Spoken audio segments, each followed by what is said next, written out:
जय हिंद साथियों, आप लोग कैसे हैं। उम्मीद करता हूं कि आप लोग बहुत ही बढ़िया होंगे। ठीक है, तो आज की इस वीडियो में हम लोग क्लास ट्वेल्थ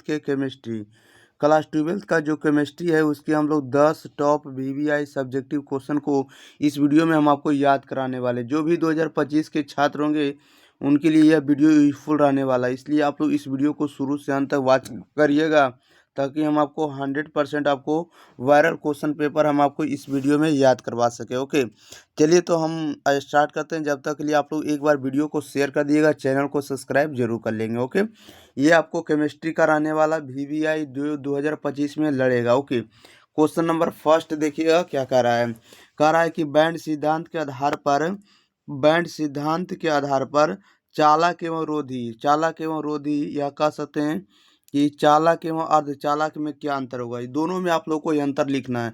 चालक और रोधी में अंतर लिखना है, या तो आपको चालक और अर्धचालक में अंतर लिखना, क्या अंतर होता है। तो इसमें अंतर लिखा कि विद्युत रोधी पदार्थों में परिता संयोजक बॉन्ड एवं आयामी उच्च रिक्त बैंड के मध्य अंतराल अधिक होता है, जबकि चालकों में परिता कर दिया। ठीक है, परिता संयोजक बैंड एवं आयामी उच्च रक्त बैंड या रिक्त बैंड के मध्य अंतराल कम होता है। यानी विद्युत रोधी पदार्थों में परिता जो संयोजक बॉन्ड और इसके आयामी उच्च रिक्त बॉन्ड के जो बीच का अंतराल होता है एक क्या होता है, अधिक होता है, जबकि चालकों में परिता संयोजक बॉन्ड एवं आयामी उच्च रिक्त बॉन्ड के बीच जो अंतर होता है यानी अंतराल जो होता है कम होता है। ठीक है, याद रखिएगा। और दूसरा नंबर आपका है कि चालक में अंतराल बहुत कम या एक दूसरे में फंसे होते हैं, जबकि अर्धचालक में कम अंतराल होता है। ओके, चलिए नेक्स्ट क्वेश्चन लेते हैं। क्वेश्चन नंबर देखिएगा आप लोग 2 नंबर की ओर। 2 नंबर में कह रहा है कि ठोस क्यों कठोर होते हैं। आप लोग को समझना है कि ठोस जो है कठोर क्यों होते हैं। तो लिखिएगा, कम तापमान पर ठोस पदार्थों की ऊष्मन ऊर्जा यानी ऊष्मन ऊर्जा कम होती है। कम तापमान पर ठोस पदार्थों की ऊष्मन ऊर्जा कम होती है, इसलिए ठोस के अवयव में क्या क्या आएंगे, आयन आएंगे, परमाणु आएंगे और आपको अणु आएंगे। पास पास होते हैं, अतः वे निश्चित स्थान घेर लेते हैं। अवयव केवल अपने स्थान पर दोलन करते हैं, अतः ठोस क्या होते हैं, कठोर होते हैं। कहने का मतलब हुआ कि ठोस कठोर क्यों होते हैं।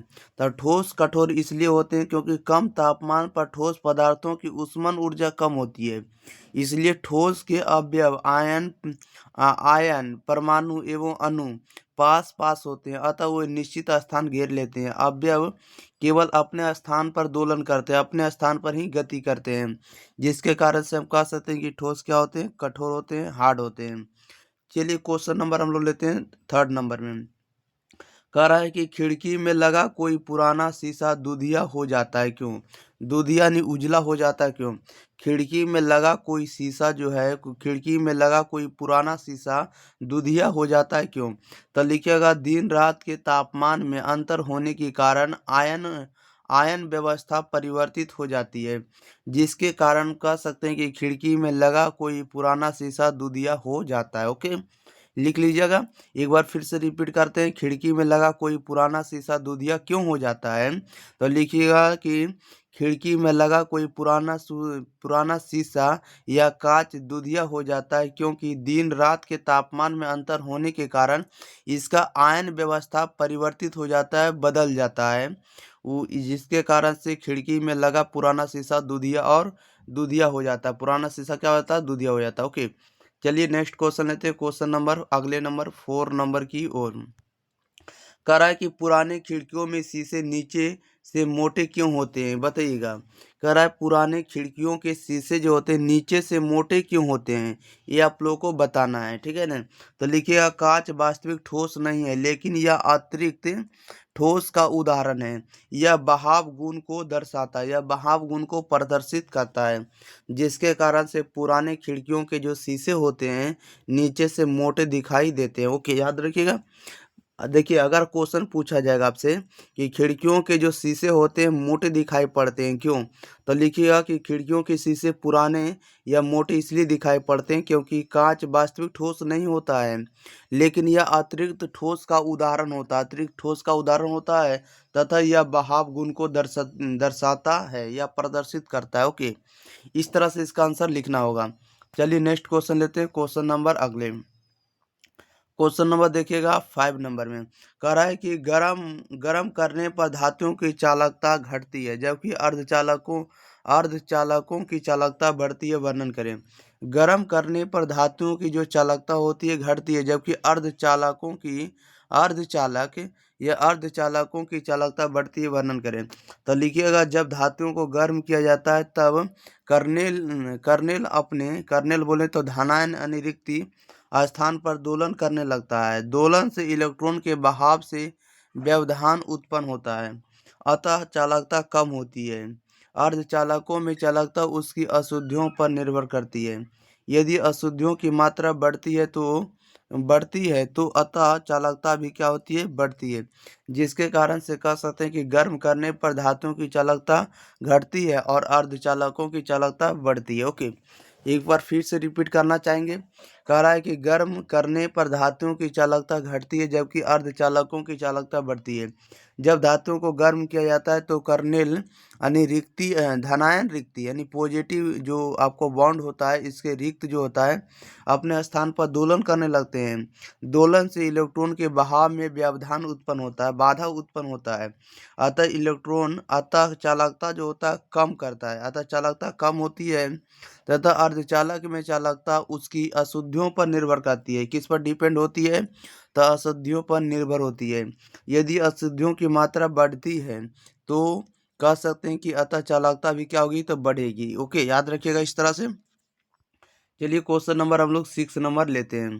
क्वेश्चन नंबर 6 में कह रहा है कि प्रति लौह चुंबकीय और फेरी चुंबकीय पदार्थों में क्या अंतर है, इन अंतरों का क्या कारण है, बताइएगा। अगर कहीं क्वेश्चन आपसे आ जाएगा कि प्रति लौह चुंबकीय और फेरी चुंबकीय पदार्थों में क्या अंतर है, इन अंतरों का क्या कारण है, तो लिखिएगा प्रति लौह चुंबकीय पदार्थों का चुंबकीय गुण शून्य होता है परंतु फेरी चुंबकीय पदार्थों का चुंबकीय गुण कम होता है, शून्य नहीं होता है। इसलिए क्योंकि प्रति लौह चुंबकीय पदार्थों में डोमेन के चुंबकीय घूर्णनों का चुंबकीय घूर्णन का जो संरचना होता है समानांतर और प्रति समांतर उत्तर दिशाओं में समान होता है, जबकि फेरी चुंबकीय पदार्थों में यह जो होता है क्या होता है, असमान होता है, अलग होता है। ओके, चलिए एक बार फिर से इसको रिपीट करेंगे।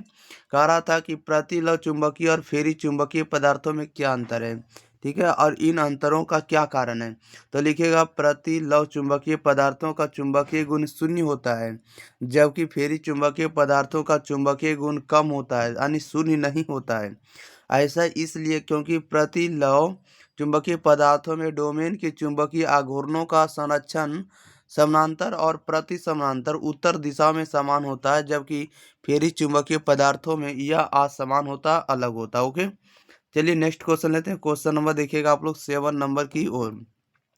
कह रहा है कि ठोस क्रिस्टल में उत्पन्न दोष उष्मन गतिक दोष कहलाते हैं क्यों, बताइएगा। ठोस क्रिस्टल में उत्पन्न दोष उष्मन गति या उष्म गतिक दोष कहलाते हैं क्यों, तो लिखिएगा 0 केल्विन पर, क्या लिखिएगा 0 केल्विन यानी 0 केल्विन ताप पर ठोस के अवयव निश्चित स्थान पर होते हैं। ज्यों ही ताप बढ़ता है जैसे ही ताप बढ़ता है यह व्यवस्था बदलने लगती है, अतः ताप बढ़ने से अव्यवस्था बढ़ती है, इसलिए ठोस क्रिस्टल के उत्पन्न दोष उष्मन गतिक दोष कहलाते हैं। ओके, लिखिएगा कि अगर कहीं क्वेश्चन पूछे आपसे कि ठोस क्रिस्टल में उत्पन्न दोष उष्मन गतिक दोष कहलाते हैं, क्यों कहलाते हैं, तो लिखिएगा 0 केल्विन ताप पर ठोस के अवयव जो होते हैं निश्चित स्थान पर होते हैं।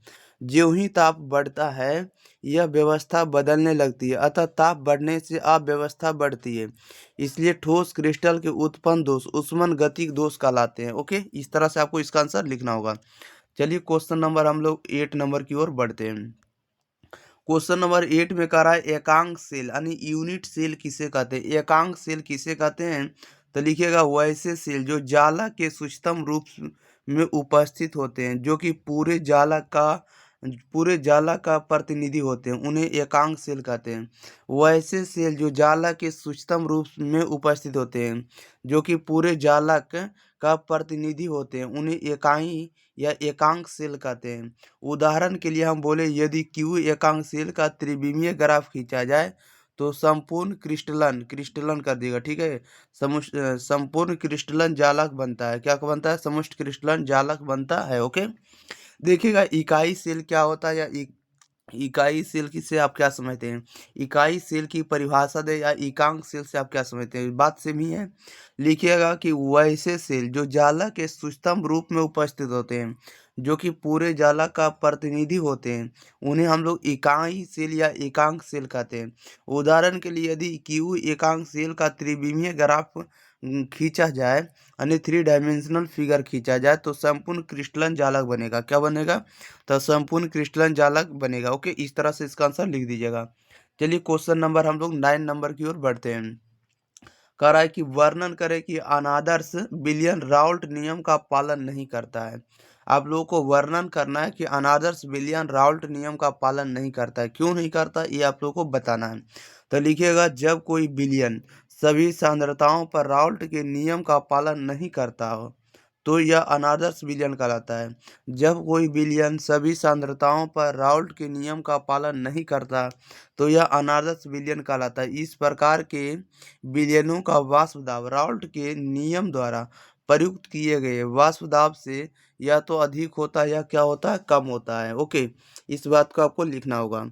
लिखिएगा कि जब कोई विलयन सभी सांद्रता पर या सभी सांद्रताओं पर राउल्ट के नियम का पालन नहीं करता है, उसे हम लोग अनादर्श विलयन कहते हैं।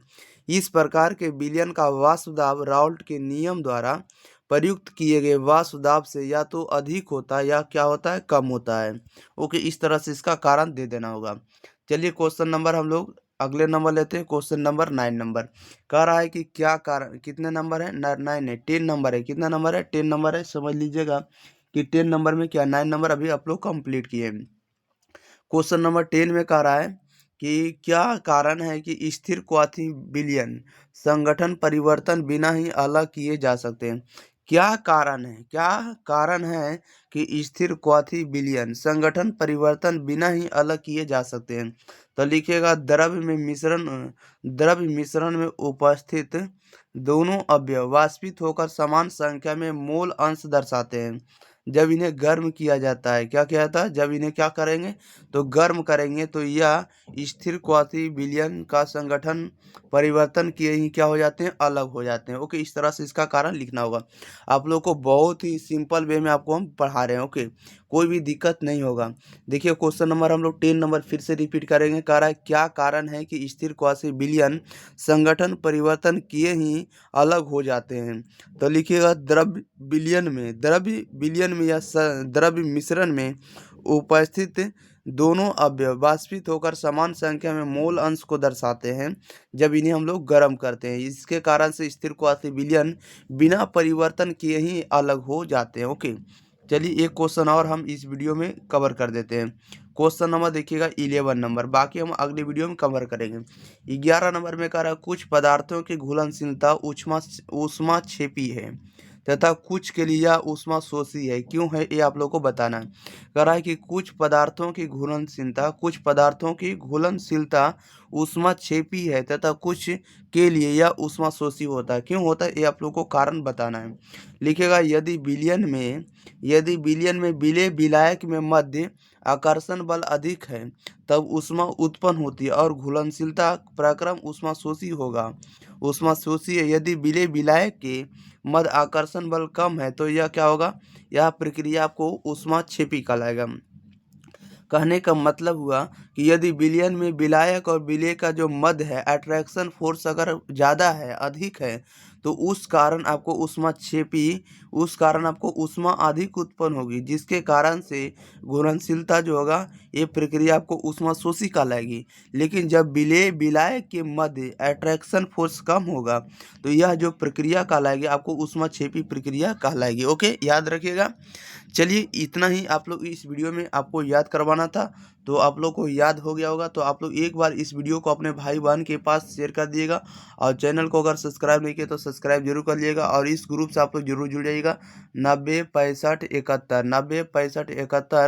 71 ग्रुप से आप लोग जरूर जुड़ जाइएगा, ताकि आपको वायरल क्वेश्चन पेपर का आंसर की सबसे पहले आपको इस ग्रुप पर आपको भेजा जाएगा, एग्जाम प्री के ग्रुप पर। ओके, तो और आप लोग चैनल को भी सब्सक्राइब कर लिएगा, इस पर भी आपको वीडियो पहले ही अपलोड कर देंगे। ओके, चलिए मिलते हैं हम लोग अगली वीडियो के साथ, तब तक के लिए thank you for watching this video, धन्यवाद।